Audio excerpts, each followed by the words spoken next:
I bought a car worth 100 grand with some elderly man's money right after my husband's funeral, Julia exclaimed with a mix of exhaustion and elation. David, her eldest son, glanced approvingly at the contract Julia had brought.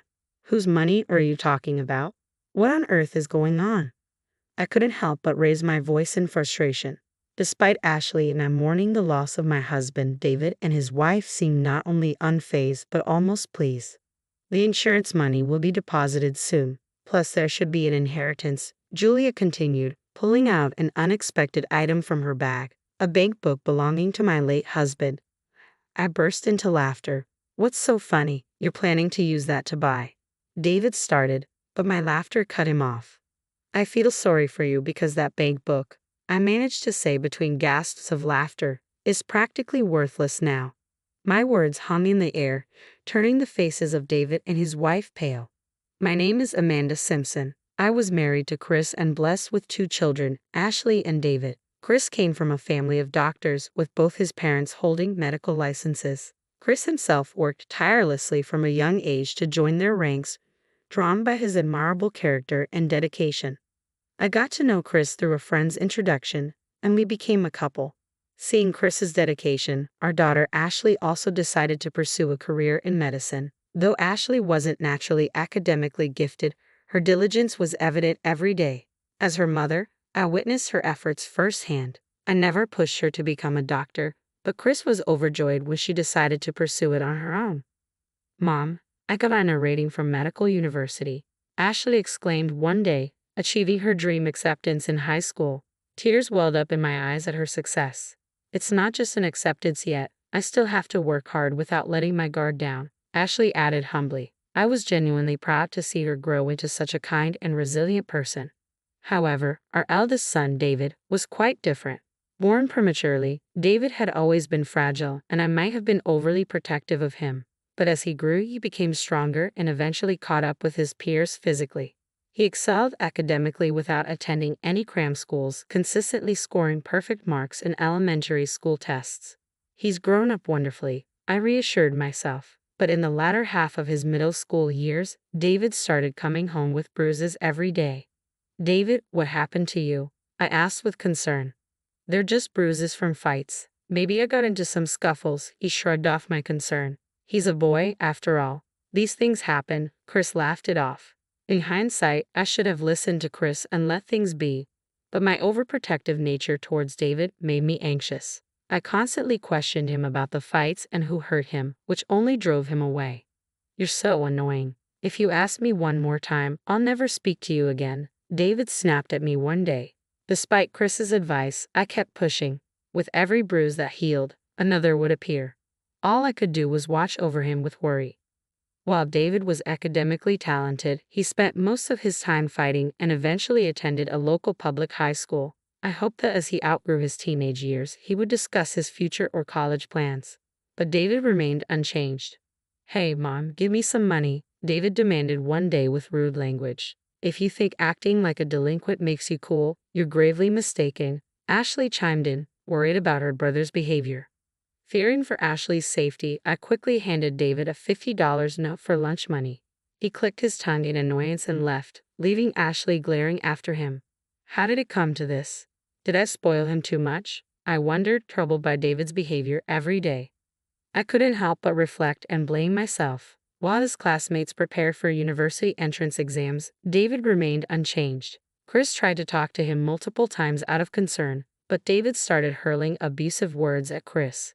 He hasn't done anything that would involve the police. He's been picked up for being out late with friends more than once or twice, Chris defended David. In the end, David neither found a job nor decided on further studies and simply graduated from high school. David, what are you going to do? You can do well if you study. Isn't it better to go to college? I'm not saying you should become a doctor, but you should get a job, I pleaded with him. David wouldn't even meet my eyes. A year later, David, who had been jobless and staying at home, approached me. Hey, he began. I thought he might be asking for money again, but when I turned to look at him, David dropped a bombshell.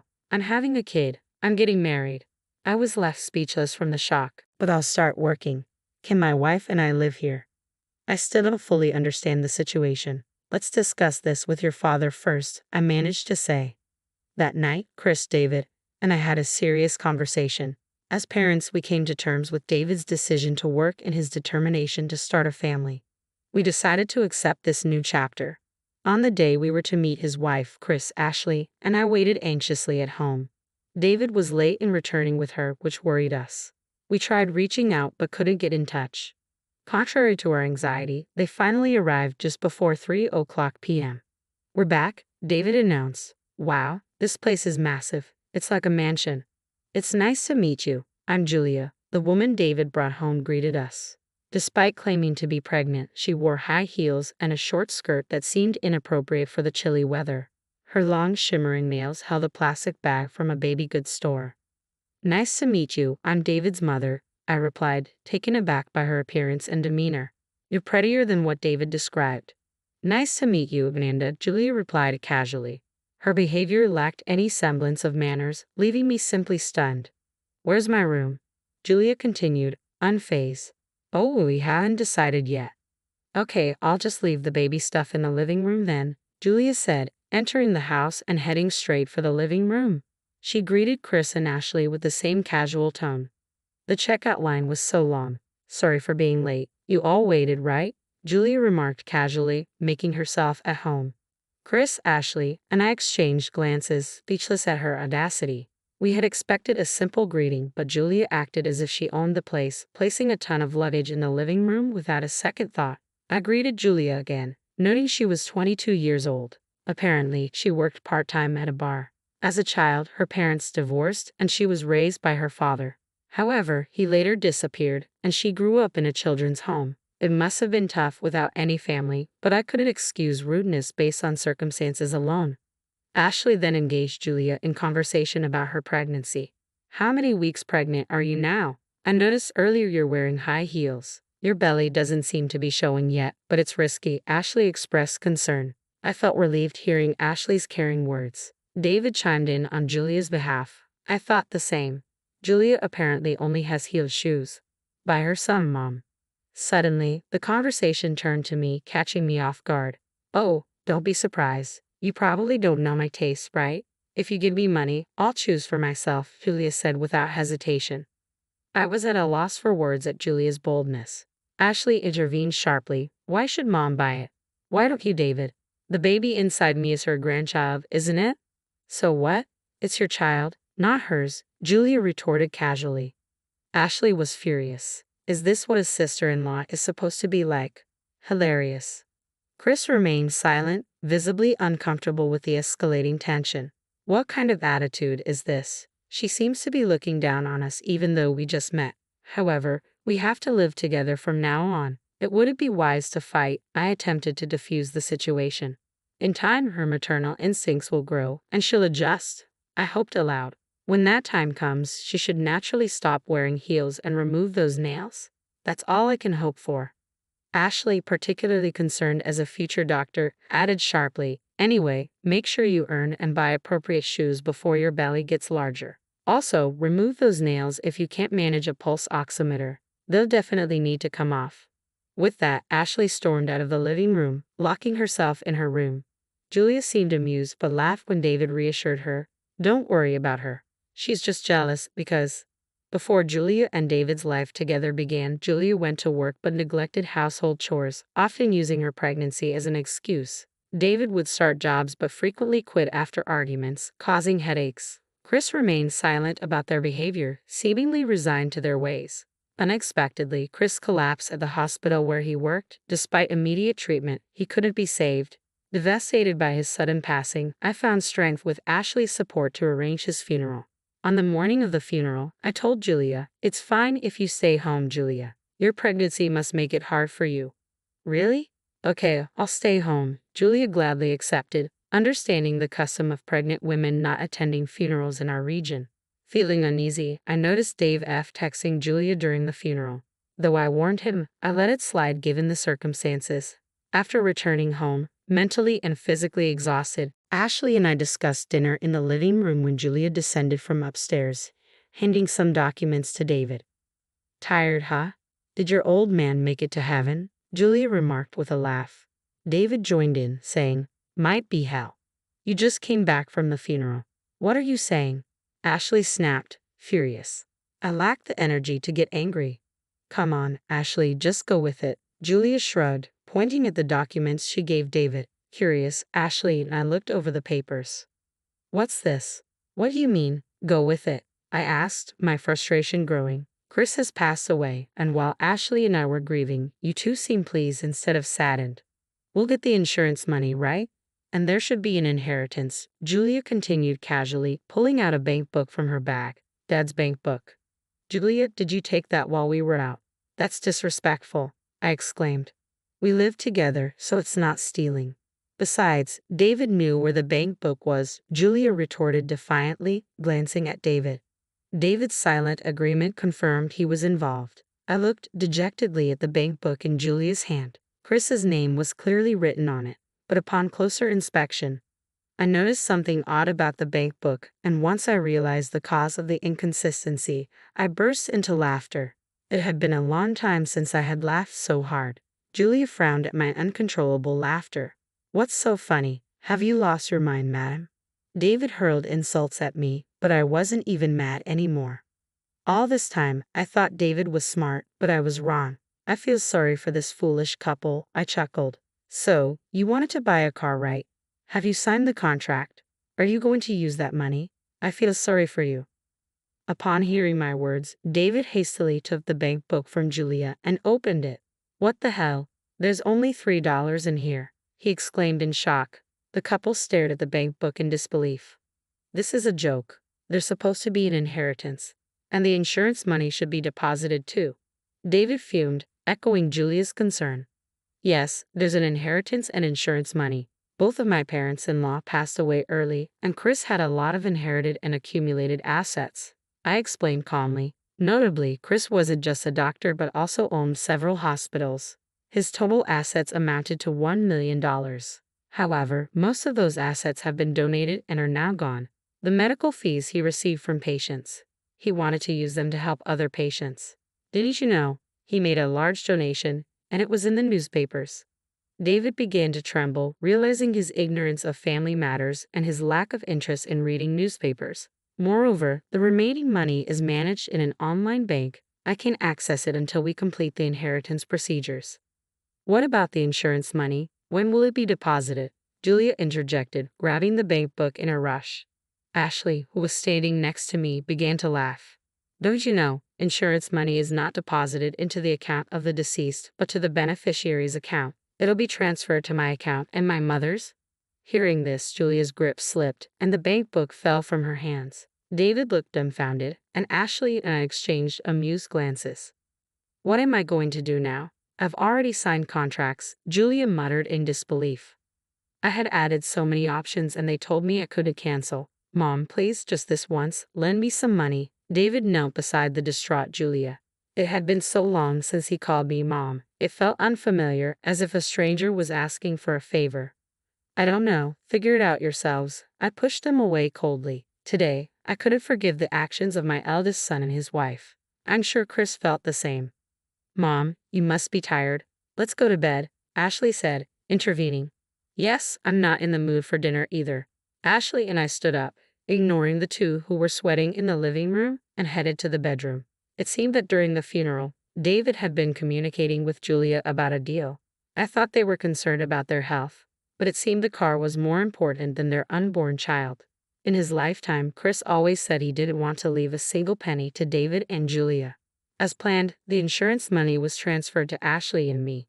Chris died young, and David, even after starting a family, remained unreliable. Chris had thought about what might happen after his death and left a will. According to the will, the house, real estate, and most of the remaining cash were left to me. He nominated Ashley as the successor to his hospital and bequeathed his personal investments to her. David was given a large piece of land in the countryside. As we opened the will and heard its contents, Julia said, So can't we sell the land and buy a car? Listen to the end. I interrupted Julia and continued reading. With that land and some of the cash, take $100,000 for building the house and leave this home. What does that mean? Julia exclaimed, confused. We were at the probate court. The will had been validated and carried full legal force. I explained calmly. It means exactly what it says. You get the land and money to build a house. You should be grateful. But this house should eventually belong to David, the eldest son, right? Julia looked at me as if pleading for help. I responded with a smirk. It's what I received. I decide who to give it to. You damn old woman better start packing your bags when you get home, huh? David interjected angrily. By the way, the land that Chris designated for David was about 30 miles away in the mountains. It was indeed vast but mostly untouched woodland. No matter how large the land is, if the construction cost is $100,000, the house built on it would probably be small, I remarked, knowing David and Julia, who likely had nothing, would make a fuss about the inheritance. Whether Chris gave them the land with that in mind, I don't know, but I believe Chris created an environment where Ashley and I can live peacefully. Besides, David and Julia shouldn't even have any right to receive anything. They should be grateful for whatever they can get. A few days later, a grandchild was born. Julia's water broke in the middle of the night, and she was immediately taken to the hospital after making a call. However, due to her dropping blood pressure and the hospital being understaffed at night, Julia had to have an emergency C-section. Despite repeated warnings from Ashley to remove her nail extensions, Julia didn't listen. Apparently, the nurse possibly removed them. No, I just got these done 3 days ago. Don't take them off, Julia. Don't move, the amniotic fluid is gushing out, Ashley recounted later. This confrontation was more challenging than the surgery. I've never had fancy nails like young people do, but it seems like it was painful. Julia, saved along with her child, could no longer stand up to Ashley and quickly became docile. She may have been upset about the inheritance, but she was no longer acting superior to us. I hope she's grateful that we let her rest for the first month after childbirth, Mom, Ashley said. We were wrong. Can we live here? We don't need the land or the money, David pleaded, but both Ashley and I firmly denied him. Naturally, in such a state, there was no way they could afford a car. Reluctantly, David went to cancel the car purchase and was charged a penalty fee of $10,000, which he had to pay from the $100,000 set aside for construction. Whether they were reluctant to move to the countryside or not, they thought of selling the land and renting an apartment. Still, the rent was too high for David and Julie's salaries, and there were no buyers for the vast, mostly wooded land. They realized they had no choice but to build a house on it, as stated in the will. They desperately searched for a contractor who could build a house for $90,000, but it didn't seem to be going well. The baby is still young, so I'm only letting you stay here for now. You can leave whenever you want, okay? I told them sternly. David fell silent at my words. A week later, they found a construction company, but all they could afford was a small prefabricated hut. I don't expect Julia to keep it clean, so even a small house should be fine, I told the couple who were preparing to move. You'll need to decide on daycare. Until you're settled, I can take care of the baby. You both should become independent as parents first. You're taking our child, you monster, Julia snapped at me angrily. Even with just my earnings, it's impossible to support the two of them. Let's leave our baby here till things settle, David reasoned with Julia, who was furious. No way, I'll divorce you then, Julia threatened, but David calmly replied, even if you do, you still will have a home. Realizing the futility of arguing, Julia quietly packed their things and they left. I felt sorry for the baby, but having parents like that might not make much difference. Of course, if they changed their ways, it would be best for the baby to be raised by her own parents. But I can't help but think that the baby might be happier being raised by Ashley and me, I reflected. David and Julia, who moved to their new land, contacted us almost every day. If it was about the granddaughter, I was happy to reply. But all they ever asked for was money. When ignored, they sent pictures of snack bread for dinner. Ashley laughed when she saw this. Even if they ruin their health, they won't be able to afford medical bills, Ashley chuckled. In the countryside, a car is essential. They're currently driving a used car they bought for $3,000, which frequently stalls, I noted. They might be saying this to gain our sympathy, but they don't know it's just a laughing matter for Ashley and me. They probably won't be able to take their daughter back in this situation, but I think it's okay as long as we can live with our adorable granddaughter, Ashley added. As she turned 3, she proved to be very cute, kind, and nothing like David or Julia. She was a hard worker. Ashley bought her a number puzzle, and she eagerly learned numbers and could already read letters. David and Julia are still living day by day. Occasionally, when they receive pictures of their daughter, they exclaim, "Super cute," as if looking at a stuffed toy. Ashley remarked, "It still seems impossible for the two of them to become parents. When the granddaughter grows up, I hope she can learn from her parents' mistakes and grow up straight. That's what I think."